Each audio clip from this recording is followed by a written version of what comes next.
ఆదిలాబాద్ జిల్లా వార్తల విషయానికి వస్తే BRS party working president KTR ఇచ్చిన పిలుపు మేరకు ఆదిలాబాద్ జిల్లా వ్యాప్తంగా బీఆర్ఎస్ పార్టీ నాయకులు కార్యకర్తలు తెలంగాణ తల్లి విగ్రహాలకు పాలాభిషేకాలు చేశారు. జిల్లా కేంద్రంలోని బీఆర్ఎస్ భవన్లో బీఆర్ఎస్ పార్టీ జిల్లా అధ్యక్షుడు మాజీ మంత్రి జోగురామన్న ఆధ్వర్యంలో తెలంగాణ తల్లి విగ్రహానికి బీఆర్ఎస్ నాయకులు కార్యకర్తలు పాలాభిషేకం చేశారు.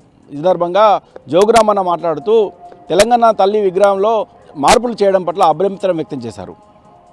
అలాగే కాంగ్రెస్ ప్రభుత్వానికి రాష్ట్రాన్ని పాలించడం చేత కావడం లేదని ఈ సందర్భంగా ఆగ్రహం వ్యక్తం చేశారు. ఇక మరో వార్తా విషయానికి వస్తే జిల్లా కలెక్టర్ కార్యాలయం ఎదుట సమ్మె బాట చేపట్టిన సమగ్ర శిక్ష ఉద్యోగులను బీఆర్ఎస్ పార్టీ జిల్లా అధ్యక్షుడు మాజీ మంత్రి కలిసి సంఘీభావం ప్రకటించారు.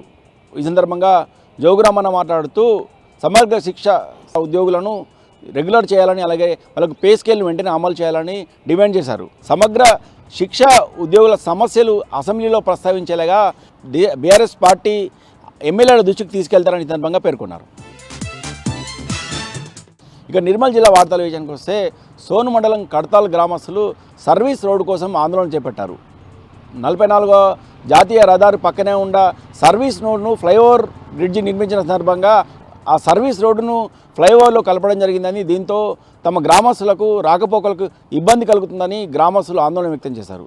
ఇప్పటికైనా ప్రభుత్వం వెంటనే సర్వీస్ రోడ్ను ఏర్పాటు చేయాలని సందర్భంగా కడతాల్ గ్రామస్తులు డిమాండ్ చేశారు. ఇక మరో వార్తా విషయానికి వస్తే నిరవధిక సమ్మె బాట పట్టిన సమగ్ర శిక్ష ఉద్యోగులు ఆర్డీఓ కార్యాలయం ఎదుట ఈరోజు ఆందోళన చేపట్టారు. గత 4 రోజులుగా తాము రిలే నిరాదరణ చేస్తున్న ప్రభుత్వం ఏమాత్రం పట్టించుకోలేదని, దీంతో తాము సమ్మె బాట పట్టాల్సి వచ్చిందని సందర్భంగా సమగ్ర శిక్ష ఉద్యోగులు పేర్కొన్నారు. ఇప్పటికైనా ప్రభుత్వం వెంటనే స్పందించి తమ సమస్యలను పరిష్కరించడంతో పాటు తమను రెగ్యులర్ చేయాలని, వెంటనే పే స్కేల్ అమలు చేయాలని డిమాండ్ చేశారు. లేని పక్షంలో తమ ఆందోళనను మరింత తీవ్రతరం చేస్తామని ప్రభుత్వం హెచ్చరించారు.